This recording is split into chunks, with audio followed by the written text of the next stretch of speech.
काल एक आम्हाला पत्र मिळालं, ज्या पत्रामध्ये काही स्फोट होईल याच्याबद्दल माहिती होती आणि त्याच्यात वेगवेगळी गोष्ट लिहिली आहे. त्याच्यात म्हणजे रेडिओ ॲक्टिव्ह मटेरियलबद्दलही लिहिलेलं आहे. तसेच बाकी घातपात होण्याची शक्यता त्याच्यात लिहिण्यात आलेली आहे. त्याबद्दल ते पत्र मिळाल्यानंतर आम्ही पुढची कारवाई आमची चालू आहे. आम्ही कोणी हे लिहिलेलं आहे आणि त्यांनी काही स्पेसिफिक त्याच्यात ते दिलेलं आहे किंवा त्याच्या मागे कोण आहे, ही सगळी माहिती आपण सध्या आमची कारवाई चालू आहे. बाकी जे डिपार्टमेंट्स आहेत त्याच्याशी निगडीत किंवा आम्हाला जी ॲडिशनल माहिती मिळू शकते ती माहिती आम्ही म्हणजे काढतो आहे आणि त्या आधारावर आम्ही पुढची कारवाई करणार आहे. आणि जे चेकिंग वगैरे झाली पाहिजे किंवा आपलं जे रेग्युलर चेक्स आहे ते अपग्रेड कसे करता येईल ही सगळी माहिती आधारावर आमची कारवाई चालू आहे.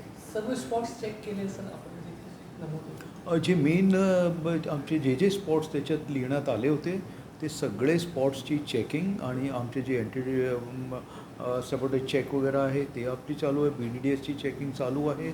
सगळे आम्ही जे प्रक्रिया याच्यात राबवली पाहिजे ती सगळी आपण राबवलेली आहे आणि ते ही आपली रेग्युलर कारवाई चे पुढे जाऊन आपण हे सगळं हे करतो आहे.